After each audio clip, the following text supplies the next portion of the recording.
On that note, let's talk about the WWE Hall of Fame inductees.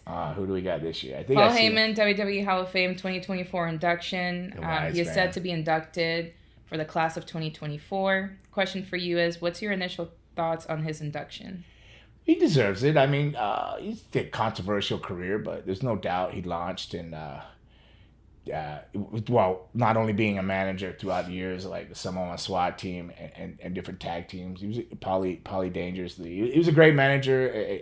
He moved toward. He also headed up and ran ECW, which was an iconic and lightning in a bottle moment for a while there, and memorable thing. And then he's gone on to be the wise man with the bloodline and Roman Reigns and whatnot. So like, yeah, I feel like he deserves it. Like, I might not be the hugest fan of him or whatnot for my own personal reasons or whatever, but does he deserve it? He definitely. I believe he deserves it more than Donald Trump does being in there. Like, I'll be honest. Like, I might piss people off, but I I feel like the Hall of Fame's kind of a joke. Like, I have people that, like, I respect that are in there, like Rikishi, X Pac. There's people I love and admire, and I'm super happy for. But itself, some of the other people that they put in there, like different actresses. I guess people argue like the Rock and Roll Hall of Fame because they'll put all the other different music in there, but at least it's all music. But like in the Hall of Fame, like it should be wrestling. You know, it doesn't have Yeah. to be like WWF,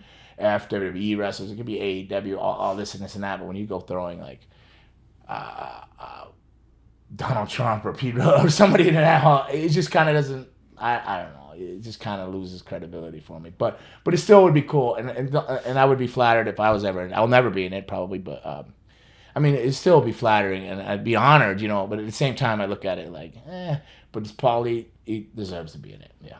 Awesome. And having been in the industry during the rise of ECW, how did Heyman's vision for ECW impact wrestling as a whole?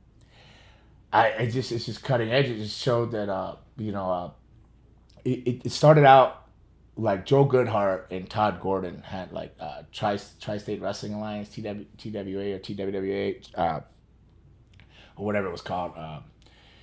It was like the original ECW, and then it spun into like they were the starters of it, and it spun to this. But it's much like with music, like how Nirvana affected music. Like the rock bands were like super something, and then Nirvana came, or disco prior to that, you know, wiping out Right. the other bands. You know, it's just a genre era thing and stuff like that. And it just showed that, you know, everything has a place for wrestling and people like it. So much like, and to put AEW in that bracket, it's kind of like AEW's got a certain genre, certain ages to watch it. And ECW is much like that, but something that's memorable and it's long lasting, and it spawned a lot of careers for a lot of people, you know.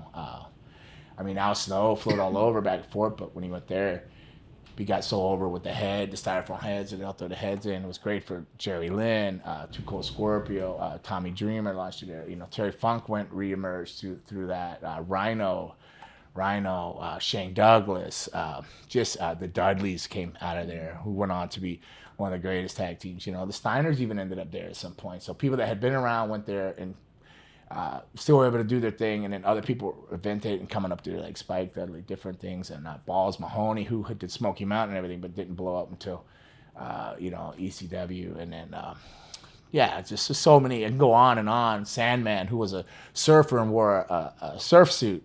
The original Sandman was a surfer when I started going up for like Todd Gordon and Joe Goodhart. He did a surfer gimmick, you know, like blonde hair surfer. Then he becomes the iconic Sandman in ECW, that with the kendo stick and a cigarette hanging out of his mouth with a 12-minute entrance with beer everywhere. You know, Raven went there and reinvented himself there. He went from being Scotty Flamingo, Scotty the Body, or Scotty Flamingo, or Johnny Flamingo, whatever, to Johnny Polo or whatever. Scotty Flamingo to Johnny Polo, and WWE and Raven, you know, and a funny enough story, when I was trying to figure out my way in wrestling, Raven come up to me. He was doing Johnny Polo in WWF at the time, and he would say, "You really need to do a grunge thing, come out, you know, like a flannel, leather jackets," and I'm like, "Oh, yeah."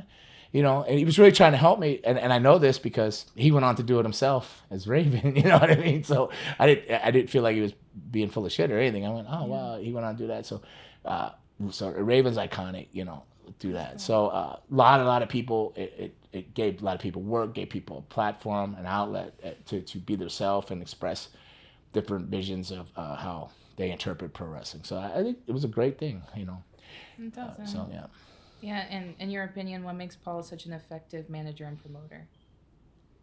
He's not as scared to be a piece of crap about it. Like, he's not as scared to take a risk and tell a little lie here or there, take a gamble on not paying you or paying. You know. I don't know if that makes him a great promoter. He's just got a great mind for it. He's got a mind for us. You either have a mind for it or you don't. You know, you're either boxed in and you're closed minded, or you have visions. He has visions, and he can see ahead. And he can spot talent. And he's spot talent. You know, he's good at that. He's good at spotting talent and finding.